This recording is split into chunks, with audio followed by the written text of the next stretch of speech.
In the summer of 1977, every family on Inkerman Street in Salford put a trestle table in the road, covered it with a paper tablecloth, and ate together to celebrate the Queen's Silver Jubilee. Mrs. Kowalski from number 8 brought her Polish potato salad. The Sings from number 17 brought samosas. Old Mr. Butterworth from the corner house produced a gramophone and played dance records from the 1940s until the light failed. Nobody had organized it. The street had simply decided, and it happened. Number 11 on this list was done by every working-class street in Britain and its equivalent across France, Germany, and the Netherlands for 30 years, and it vanished so completely that most streets today could not name half their neighbors, let alone feed them. Number 6 was so embedded in European working-class life that the buildings that housed it still stand on almost every corner, converted now into flats or gastropubs, and the people who remember what happened inside them feel a particular kind of loss that has no modern equivalent. And number 1, the thing at the very top of this list, was not a club or a tradition or an event. It was the continuous, unorganized, unremarkable daily life of people who lived close enough together to know each other's business and cared enough to act on what they knew. These are 20 things that ordinary Europeans did together that nobody does anymore, practiced in the back streets of Birmingham and the boulevards of Lyon and the apartment courtyards of Hamburg between 1955 and 1985, before television became universal, before the car made distance irrelevant, and before the phone made physical presence optional. Before we begin, hit that subscribe button, because what your parents and grandparents did together without thinking of it as anything special is the thing that the modern world has spent 50 years trying to recreate digitally and failing. Let us count them down. Number 20. The street collection for a neighbor in difficulty. When a family on the street lost the breadwinner to illness or accident, when a fire destroyed someone's possessions, when a widow found herself unable to meet the rent, the street organized a collection. A neighbor went door to door with an envelope. Every household contributed what it could, from sixpence to half a crown. The money was handed over quietly and without ceremony because the dignity of the recipient was understood to matter as much as the amount raised. A productive street collection in a working-class neighborhood in the early 1970s could raise between £5 and £15 within 24 hours, a genuinely significant sum when the average weekly wage was £30. When the welfare state expanded, and when neighbors stopped knowing each other well enough to judge when a collection was appropriate, the practice quietly ended. Number 19. The communal vegetable growing and food sharing network. In the decades when allotment plots were full and back gardens were productive, the informal exchange of surplus produce between neighbors was a daily activity that required no organization and no money. The man who grew more runner beans than his family could eat left a bag on the doorstep of the next-door neighbor. The woman who made too much jam left a jar on the wall. In rural France, Germany, and Portugal, this food sharing was embedded in agricultural tradition going back centuries. The arrival of the supermarket, which made fresh produce cheap and available year-round, ended an economy of generosity that had existed for as long as people had lived close enough together to share. Number 18. The Neighborhood Watch before it was called Neighborhood Watch. The women who were at home during the day on a working-class street maintained an informal surveillance of each other's properties that was more effective than any formal system. They noticed when the milk bottles had not been taken in. They observed unfamiliar faces in the alleyways. They knew which children should have been in school and which should not. This informal neighborhood watch required nothing but the willingness to pay attention and the confidence that the information would be acted upon. When women entered the workforce in large numbers through the 1970s and 1980s, the streets emptied during the day and the surveillance network dissolved without anyone deciding to dissolve it. Number 17. The street or courtyard where children played unsupervised. Until well into the 1970s, across Britain and continental Europe, children played outside in the street, in the alley behind the houses, in the communal yard of the apartment block, without adult supervision and without organized activity. They invented games, resolved disputes, formed alliances, and learned the social physics of human groups in ways that cost nothing and required nothing beyond the presence of other children and a shared space. The street was the nursery and the university simultaneously. When traffic increased and made the street dangerous, and when the television and eventually the games console offered alternative occupations indoors, children retreated inside and the street fell silent. Number 16. The pub sing-along and the working men's club concert. Before karaoke and before Spotify, the communal performance of familiar songs was a regular feature of Friday and Saturday evening in the public houses and working men's clubs of Britain, the Gasthouses of Germany, and the cafés and guinguettes of France. Someone sat at the piano. Someone stood up and sang. Everyone else joined in the choruses of the songs they all knew. The participation was not optional in any real sense. The communal singing was the point of the evening, and the person who sat in the corner and refused to join was the odd one out. When recorded music made live performance feel amateur by comparison, and when the television in the corner of the pub became universal, the sing-along became an eccentricity and then a memory. Number 15. The Street Party. From the victory in Europe celebrations of 1945 through the coronation of 1953, the Silver Jubilee of 1977, and the Royal Wedding of 1981, the British, and by extension much of European working-class culture, maintained a tradition of collective celebration in the shared space of the street. Tables appeared from houses, food was produced from kitchens, the street was closed to traffic by informal agreement or by council permission, and for an afternoon the road became a room shared by everyone who lived on it. The street party was not merely a celebration. It was an assertion that the street was a shared space belonging to its inhabitants. As car ownership increased and streets became primarily traffic corridors, the practical difficulties of stopping the traffic grew, and the street party became a rare event, requiring formal permission and insurance. First pattern break. Here is where things get interesting. Because the practices described so far all required only that people knew their neighbors and were willing to do things together. But the next entries describe practices that required the active maintenance of shared institutions and shared resources that no single household could have provided alone. These were the structures that turned a collection of houses into a community.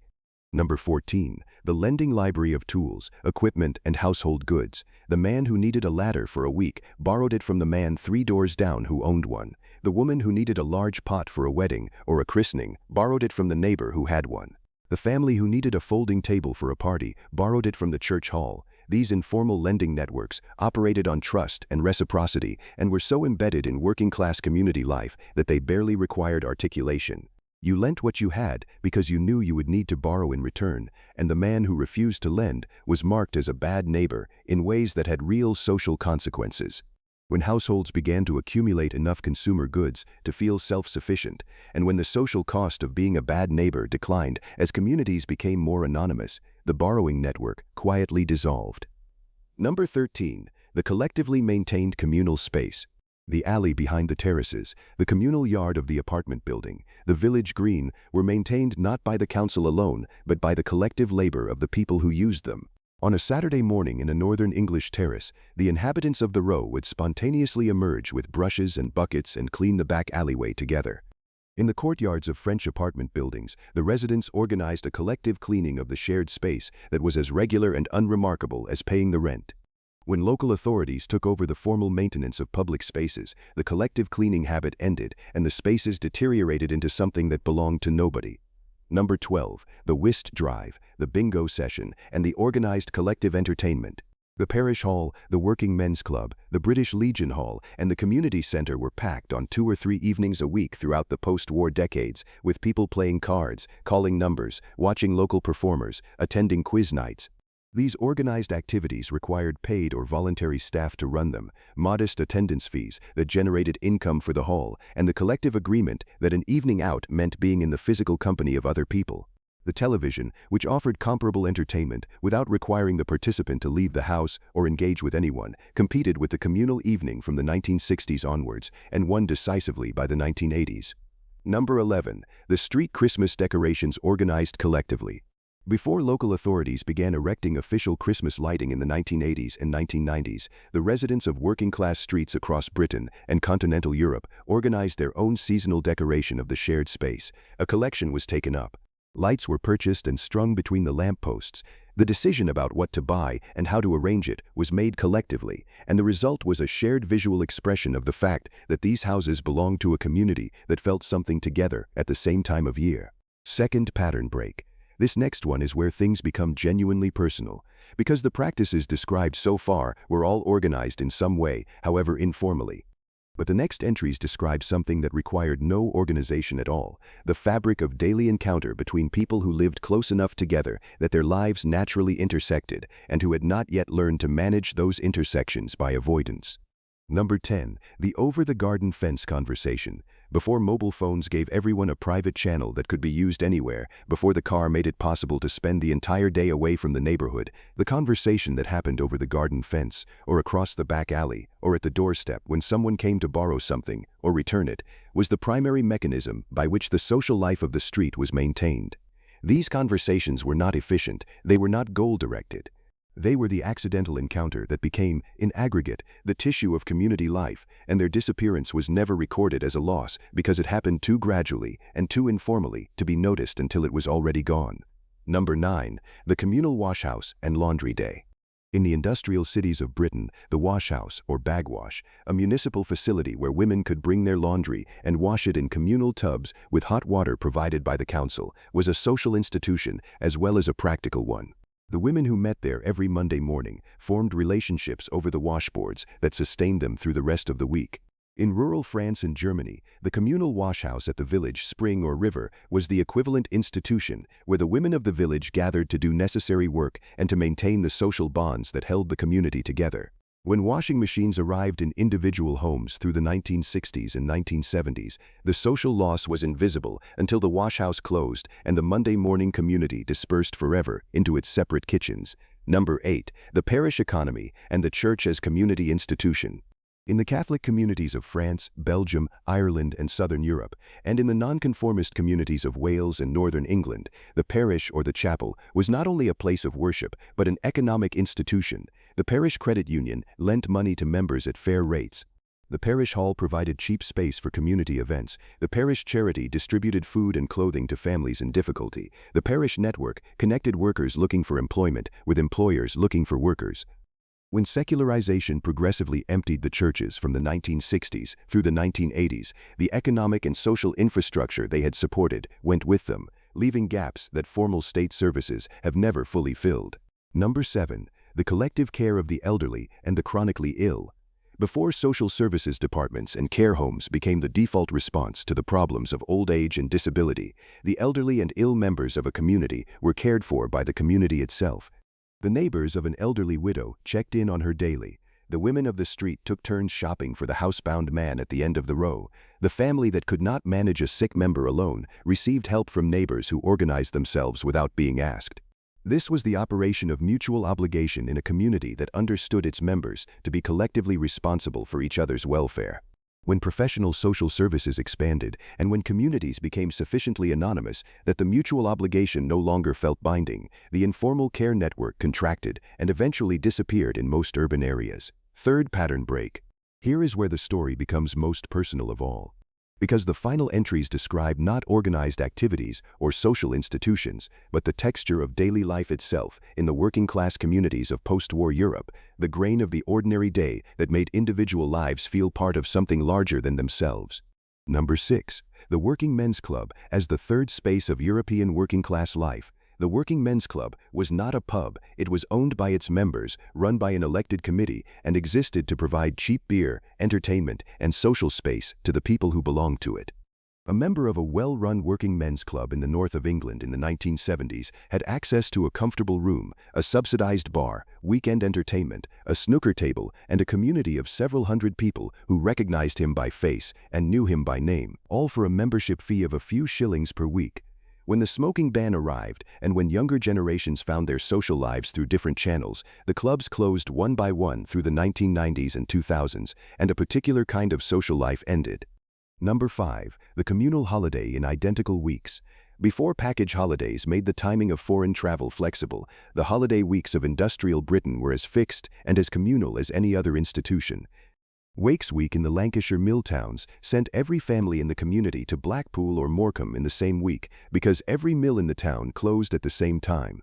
The annual migration of the entire community to the same resort town at the same time, staying in the same boarding houses year after year, created a holiday community that was in many ways a continuation of the street community in a different location. When individual holidays became possible through the rise of the package tour, the communal aspect disappeared. Number 4. The cooperative society and the dividend. The cooperative movement reached its practical peak in the post-war decades when the co-op grocery store, the co-op dairy, The co-op funeral director and the co-op pharmacy served tens of millions of European working-class households whose membership entitled them to a quarterly dividend payment based on their spending. The divvy, as it was known in Britain, was a return of profit to the customer genuinely understood as a financial benefit and planned for in the household budget. When supermarket pricing made the co-op uncompetitive and the movement was forced to modernize in ways that eroded its cooperative character, the divvy disappeared, and with it the sense that the shop you bought your groceries from was in some meaningful way yours. Number 3. The street or neighborhood amateur sport. Before the Premier League made football a passive spectator experience, every pub, every working men's club, every factory, and every church had a team that played competitively in the local amateur league. The men who played in the Sunday morning football team or the Tuesday evening darts league were the man from number 42 and the foreman from the factory floor and the barman from the pub and the teacher from the primary school, competing in a shared activity that created bonds across the occupational divisions of daily life. When the money in professional sport began to make the amateur version feel irrelevant, and when the leisure economy offered more comfortable alternatives, the amateur team lost its members to the sofa. Number 2. The collective maintenance of shared moral standards. The shared street of the post-war working-class community maintained, through informal collective pressure, a set of standards about the appearance of properties, the behavior of children, and the treatment of neighbors that no individual household could have enforced alone. The neighbor who let his garden go to ruin heard about it. The child who threw stones at windows was returned to its parents with words attached. This was not a perfect system. It was capable of cruelty as well as care. But it was a system, and its disappearance left individuals without the informal accountability that had shaped behavior in ways that formal law could never replicate. Number 1. The knowledge of who you lived beside. At the very top of this list, above the street parties, and the whist drives, and the working men's clubs, and the cooperative dividend, and all the rest, sits the simplest and most irreplaceable thing that post-war European working-class communities possessed, and that their successors have largely lost. The knowledge of who you lived beside, not the name on the electoral register, not the face glimpsed through a car window, the knowledge of what that person's life was like, what they were struggling with, what they were proud of, what help they needed, and what help they could offer. Inkerman Street in Salford knew these things about every household on it in the summer of 1977.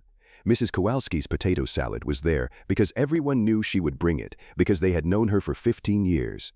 That knowledge was built through daily encounter, maintained through the practices on this list, and it was the real community. When the street changes fast enough that you do not know who moved in last month, that knowledge cannot form. And when it cannot form, the street party cannot happen organically, the collection cannot be organized, the elderly neighbor cannot be noticed, and the community is gone, however many people continue to live in the same row of houses. These 20 practices were not the community. They were the evidence of the community. What we have lost is not the street party or the working men's club or the cooperative dividend. What we have lost is the daily fabric of mutual knowledge and mutual obligation that made those things possible. Your parents and grandparents did not think of any of this as special. They called it living, and they were right. The knowledge is still here. They knew. Now you know too.